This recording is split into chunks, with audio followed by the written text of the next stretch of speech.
Good morning everybody, myself Acharya Vishvendra. कुछ question आपसे discuss करूंगा। तो ये आपको एक रोड दी हुई है जिसमें हमने एक फ्लूइड को भरा हुआ है यहाँ पे, और ये अपने एंड के about omega angular angular velocity से मूव कर रहा है। तो हमें बताना है कि प्रेशर डिफरेंस कितना होगा सेंटर और किसी पॉइंट के बीच में। तो जो प्रेशर डिफरेंस है, मैं डायरेक्ट रिजल्ट आपको बता रहा हूँ, ये D omega square X square by 2 आता है। तो एक एलिमेंटल पॉइंट मान के उसको इंटीग्रेट करेंगे तो एक्स स्क्वायर के प्रोपोर्शनल यहाँ से आ जाता है। Next question is delta P और एक्स का ग्राफ। तो डेल्टा पी क्योंकि एक्स स्क्वायर के प्रोपोर्शनल है, तो जो ग्राफ होगा वो एक पैराबोलिक ग्राफ आएगा यहाँ पे। This will B A parabola. Next question is delta P versus D graph. तो आप देख सकते हैं कि डेल्टा पी डी के प्रोपोर्शनल है, तो जो ग्राफ है यहाँ पे एक स्ट्रेट लाइन ग्राफ आएगा। उसके बाद नेक्स्ट मान लीजिए इसको हम एक बीच में किसी पॉइंट के अबाउट रोटेट करा रहे हैं। तो पहला क्वेश्चन है सेंटर पे प्रेशर पी नोट है, then find pressure at A. तो जो प्रेशर डिफरेंस है वो D omega square X square by 2 होता है। तो यहाँ पे P A minus P naught ये प्रेशर डिफरेंस आ जाएगा, and this will be equal to D omega square by 2। Length यहाँ से एल बाई 3 है, तो ये एल बाई 3 का होल स्क्वायर आ जाएगा। तो ये आपका omega square L square 3 square is 9 2 18। तो प्रेशर एट ए आएगा आपका P naught plus D omega square L square by 18, यहाँ से आ जाएगा। Next is pressure at B. तो बी में एल की जगह आप एल बाई 2 रख दीजिए।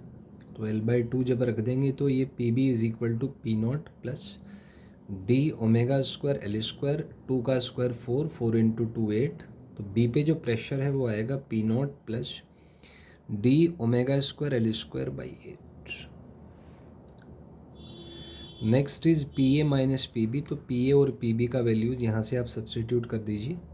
तो ये डिफरेंस होने के बाद -5/72 D omega square L square आपका आ जाएगा। नेक्स्ट क्वेश्चन है, हमने यूट्यूब टाइप का एक स्ट्रक्चर लिया और इसको सेंटर के अबाउट ओमेगा से घुमा रहे हैं। तो कॉमन सेंस की बात है, प्रेशर क्रिएट होगा, लिक्विड बाहर भागेगा। तो मान लीजिए स्टैटिक कंडीशन में जब ये यूट्यूब के रिस्पेक्ट में लिक्विड स्टेशनरी है, तो ये हाइट कुछ h1, ये हाइट h2 मान लीजिए। यहाँ पे एक अजम्पशन है, हम मान लेते हैं कि P naught is the pressure at O. तो एटमॉस्फेरिक प्रेशर और यहाँ पे प्रेशर सेम हमने मान लिया।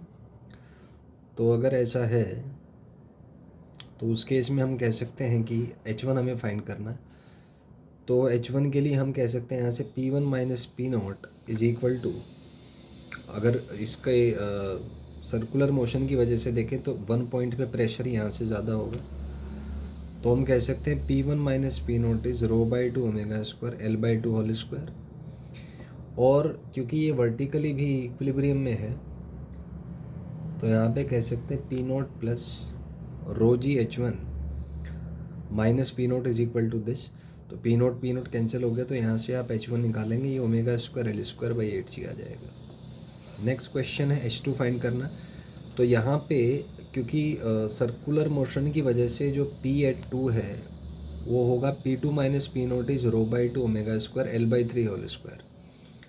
P2 को P naught plus rho g H2 लिख सकते हैं, माइनस पी नोट इज, अब यहाँ पे एल बाई 3 का होल स्क्वायर है, तो ये सॉल्व हो गया एल स्क्वायर बाई 9 इंटू 2 18। तो इसका difference row omega square L square by 18 आ जाएगा। तो यहाँ से आप सॉल्व करेंगे, H2 आपका omega square L square by 18 जी आ जाएगा।